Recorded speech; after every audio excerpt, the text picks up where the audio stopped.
Bismillahirrahmanirrahim. Assalamualaikum warahmatullahi wabarakatuh. Waalaikumsalam warahmatullahi wabarakatuh. Alhamdulillahirabbil alamin. Assalatu wassalamu ala asyrafil anbiya'i wal mursalin wa ala alihi wa ashabihi ajma'in. Amma ba'du. Segala puji syukur tak lupa kita haturkan atas kehadirat Allah Subhanahu wa taala, atas berkat limpahan rahmatnya jualah sehingga kita bisa berkumpul, bisa bertatap muka di ruangan yang insyaallah penuh dengan berkah ini. Salawat serta salam tak lupa kita haturkan kehadiran junjungan kita Nabi Muhammad Sallallahu Alaihi Wasallam yang telah membawa kita dari zaman kegelapan menuju zaman yang terang benderang yang bersinakan iman, Islam dan ihsan.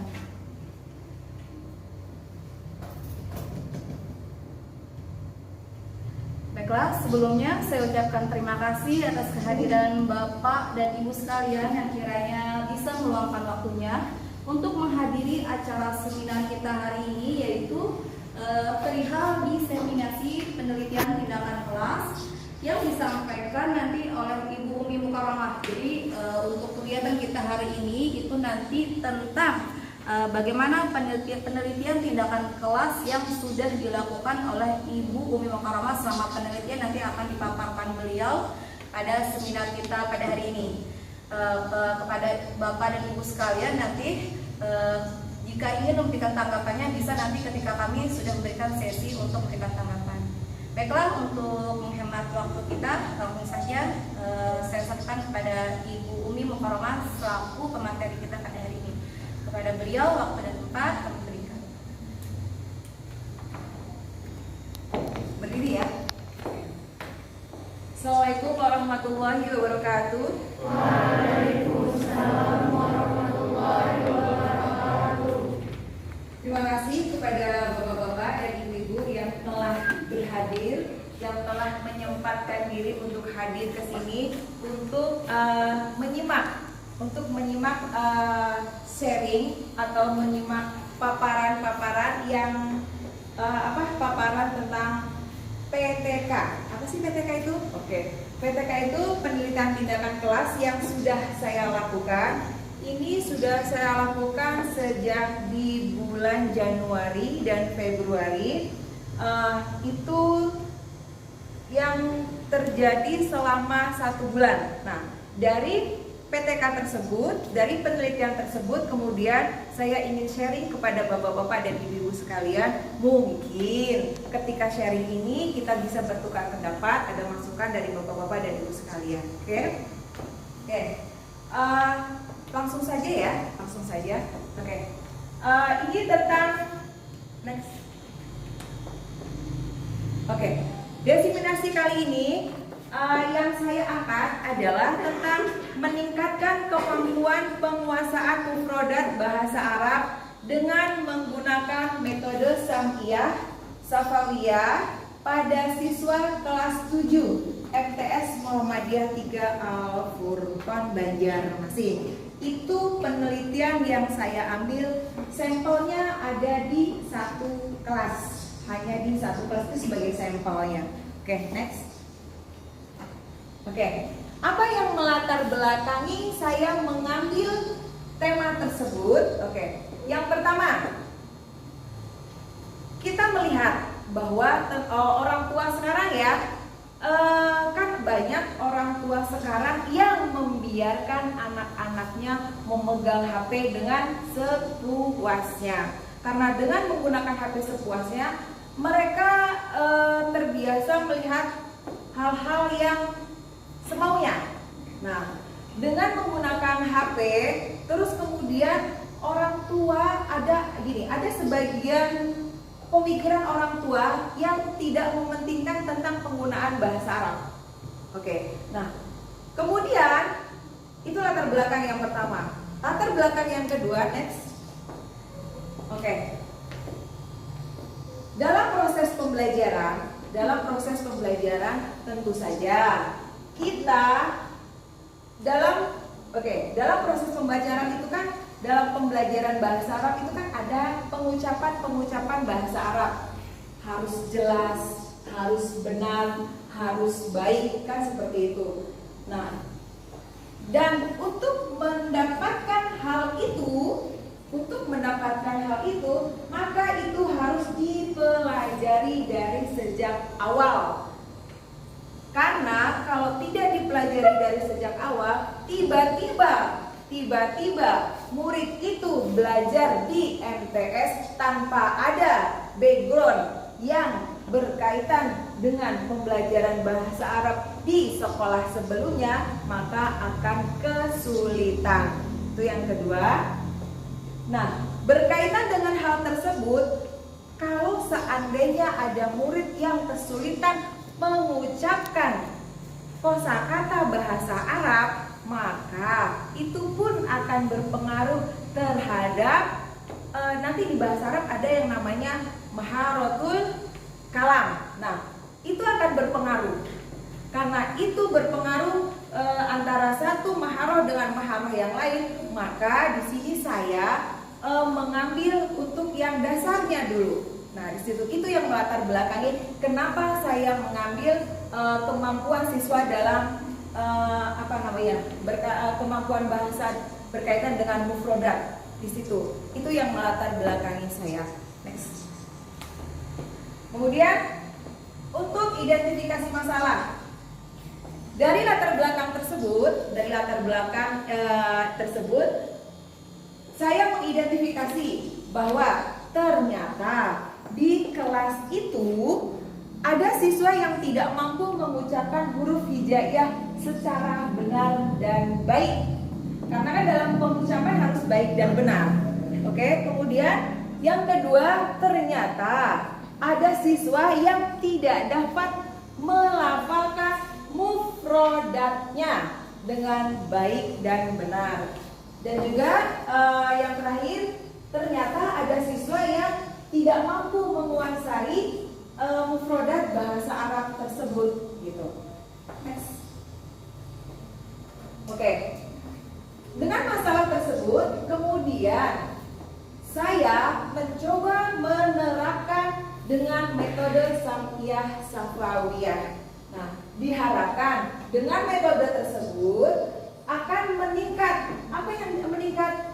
Jadi untuk kreativitas guru dalam kegiatan pembelajaran mufrodat bahasa Arab, kemudian dengan metode tersebut dapat meningkatkan kemampuan penguasaan mufrodat pada siswa MTS Muhammadiyah 3 Al-Furqon, dan dengan metode tersebut diharapkan dapat meningkatkan hasil belajar siswa kelas 7 MTS Muhammadiyah 3 Al-Furqon. Oke, next. Oke. Tentang setting penelitian. Yang pertama, tempat penelitian. Penelitian ini saya lakukan di kelas 7 MTS Muhammadiyah 3 Al-Furqon. Oke, kenapa pemilihan tempatnya di MTS Muhammadiyah 3 Al-Furqon? Yang pertama, karena saya adalah guru MTS Muhammadiyah 3 Al-Furqon. Yang kedua, karena saya guru MTS Muhammadiyah 3 Al-Furqon, maka saya berharap dengan diri saya, dengan guru-guru yang lain dapat meningkatkan kualitasnya dalam pembelajaran bahasa Arab tersebut. Oke, kapan dia lakukan penelitian tersebut? Penelitian ini sudah saya lakukan di bulan Januari dan di bulan Februari. Dilakukan selama satu bulan. Oke. Ini kenapa saya lakukan selama 1 bulan? Karena yang pertama sesuai dengan kalender pendidikan yang efektif ya. Sesuai dengan kalender pendidikan efektif, dan ini berkaitan dengan siklus-siklus. Tadi ada penjelasannya. Next. Oke, di sini yang keempat tentang siklus penelitian tindakan kelas. Nah, di sini ada 2 siklus yang saya lakukan. Dalam satu siklus itu menggunakan 2 kali pertemuan. Oke, yang sudah saya lakukan pertemuan pertama yaitu tanggal 24 Januari 2022, ini berarti baru saja saya lakukan. Terus kemudian masih siklus pertama, tapi di pertemuan kedua itu saya lakukan di tanggal 31 Januari. kemudian di siklus kedua, tapi pertemuan pertama itu di tanggal 7 Februari, dan kemudian di siklus kedua, di pertemuan kedua itu saya lakukan di tanggal 14 Februari. Oke, siapakah yang menjadi subjek? Subjeknya di sini adalah tadi kelas 7 MTS Muhammadiyah 3 Al-Furqon sebanyak 23 siswa. Apa yang menjadi objeknya? Nah, yang menjadi objeknya adalah penguasaan siswa terhadap mufrodat bahasa Arab. Oke, next. Oke, prosedur penelitian. Seperti yang sudah saya jelaskan tadi, saya melakukan 2 siklus. Siklus pertama dan siklus kedua. Siklus pertama dengan 2 kali pertemuan, siklus kedua dengan 2 kali pertemuan, itu dengan cara yang sama. Oke, dengan cara yang sama. Yang pertama tentang perencanaan. Oke, mulai dari perencanaan itu saya mulai membuat RPP. Dari RPP itu saya menyusun.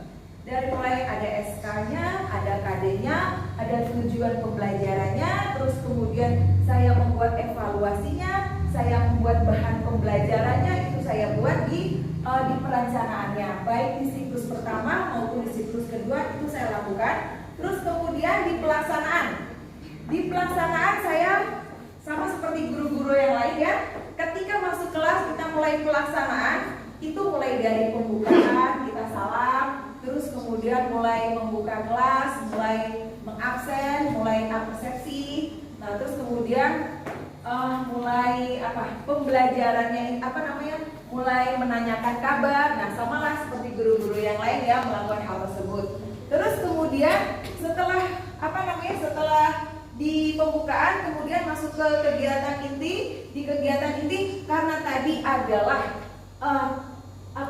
inti dari PTK-nya adalah penguasaan mufrodat bahasa Arab, maka di situ saya lebih menekankan kepada pembelajaran mufrodat. Contohnya seperti ini.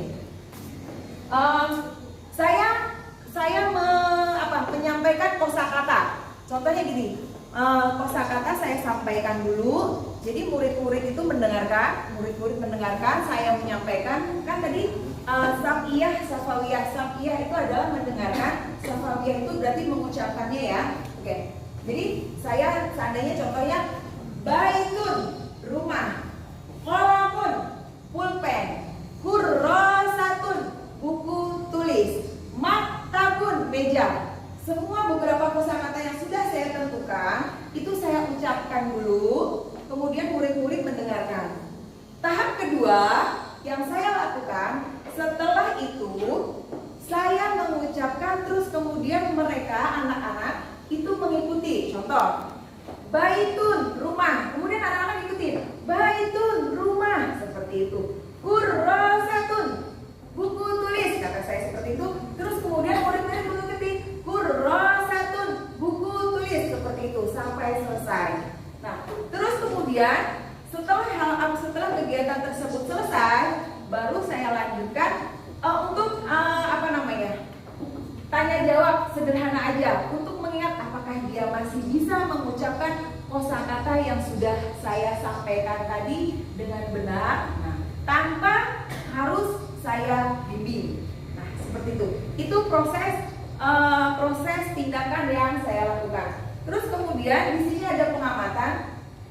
Pengamatan di sini saya bekerja sama dengan teman sejawat saya yang sesama bahasa Arab. Nah, di situ beliau, teman sejawat saya ini mengobservasi saya tentang apa yang saya lakukan. Kalau memang ada kekurangan nanti dimusyawarahkan, bila ada masukan kemudian disampaikan, seperti itu.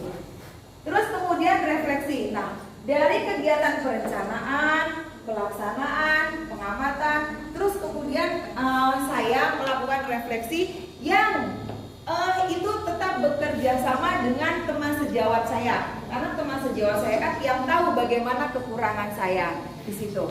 Oke, next. Nggak kelihatan ya? Oke. Itu bisa dilihat di makalah.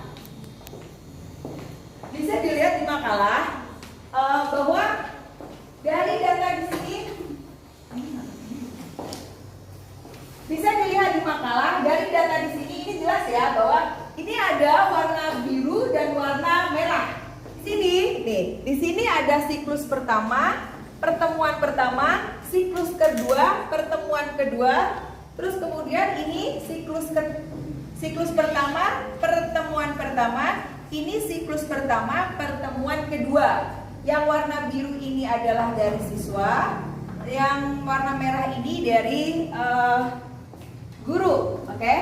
Nah, kalau dilihat, sepertinya nggak usah pakai bisa aja ya, suara saya terdengar.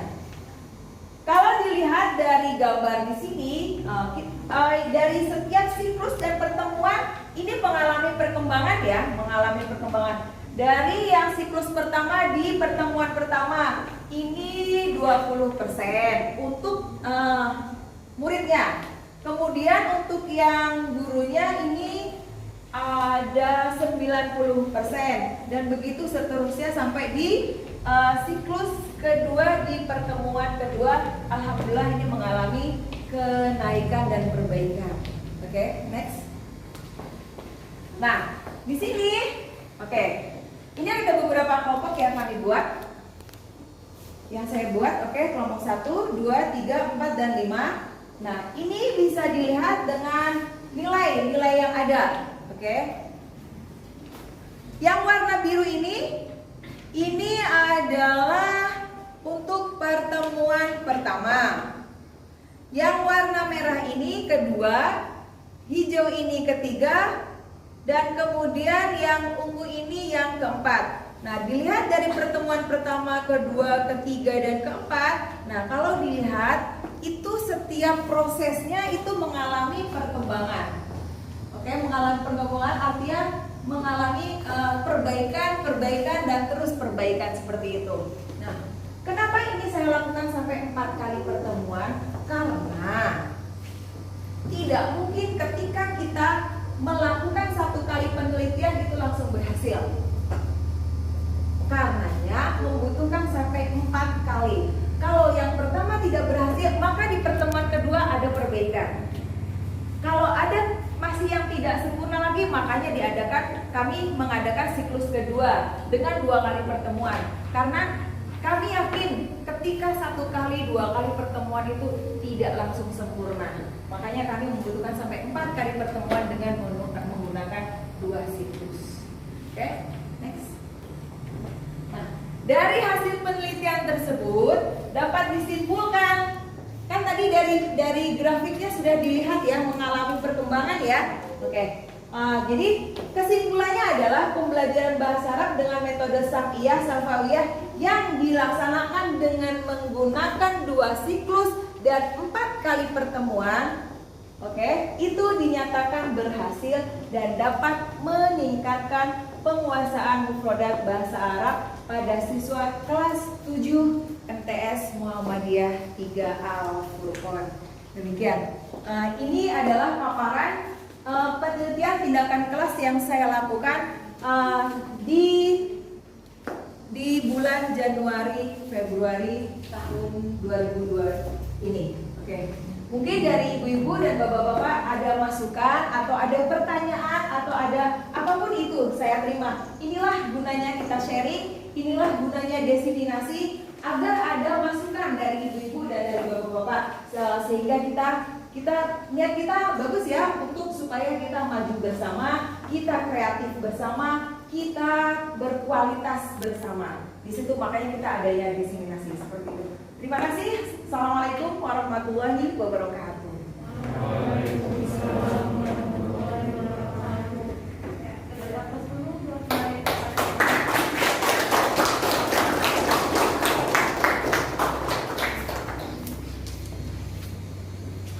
Baiklah, menarik sekali diseminasi yang telah disampaikan Ibu Umi Mukarramah. Selanjutnya kita masuki sesi tanya jawab atau tanggapan mungkin, atau ada yang ingin memberikan masukan kepada Bapak dan Ibu sekalian.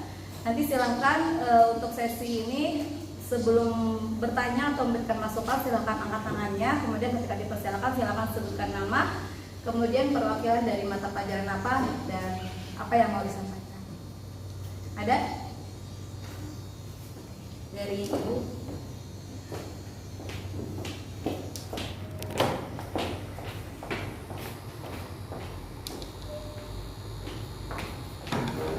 Assalamualaikum warahmatullahi wabarakatuh. Waalaikumsalam warahmatullahi wabarakatuh.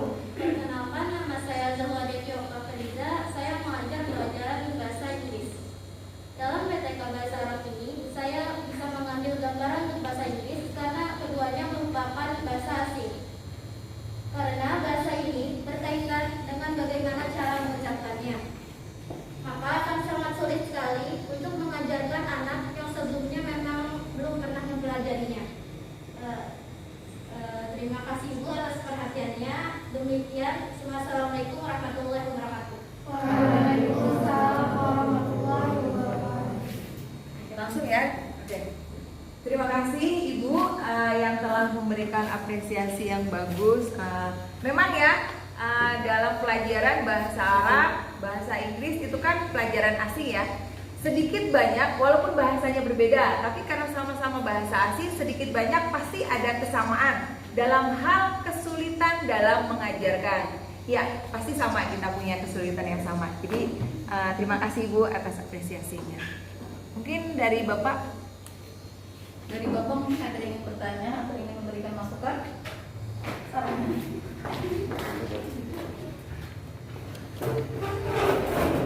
Assalamualaikum warahmatullahi wabarakatuh. Waalaikumsalam warahmatullahi wabarakatuh. Perkenalkan, nama saya Muhammad Ashraf Lutfi Rahman. Saya guru IPA. Saya ingin bertanya, bagaimana jika siklusnya itu ditambahkan lagi? Sekian, Assalamualaikum warahmatullahi wabarakatuh. Waalaikumsalam warahmatullahi wabarakatuh. Oke, terima kasih Bapak. Untuk siklus, kalau ditambahkan itu memungkinkan. Kalau seandainya di siklus pertama itu kan tidak berhasil, kemudian di siklus kedua ternyata tidak berhasil, kita tambah siklusnya lagi, siklus ketiga, tapi tetap dengan menggunakan pertemuan pertama dan pertemuan kedua gitu. Kalau untuk menambah siklus itu memungkinkan, tapi kalau untuk mengurangi siklusnya itu tidak mungkin. Kenapa? Kecil kemungkinan untuk penelitian itu hanya melakukan satu siklus, karena setiap penelitian itu pasti ada errornya seperti itu. Jadi kalau mengurangi itu sepertinya tidak mungkin, tapi kalau untuk menambahkan itu sangat mungkin sekali. Terima kasih Bapak atas pertanyaannya. Selanjutnya masih ada yang ingin bertanya? Bapak yang di pojok mungkin? Dari ibu-ibu? Cukup? Gimana materi kita hari ini? Teman-teman dirasa cukup. Oke, itu tadi seminar diseminasi PTK dari Ibu Umi Mukarramah. Semoga dengan seminar kita pada hari ini itu bisa menambah wawasan kita tentang bagaimana cara mengajar yang baik, bagaimana cara memilah-milih strategi pembelajaran, media pembelajaran yang baik. Semoga seminar hari ini itu bermanfaat bagi kita semua, terutama kita sebagai guru yang mananya nasib anak bangsa itu tergantung pada gurunya di sana. Oke? Cukup? Oke. Sekian seminar kita pada hari ini. Saya selaku moderator. Mohon maaf jika terdapat kesalahan. Bila taufiq wal hidayah. Assalamualaikum warahmatullahi wabarakatuh.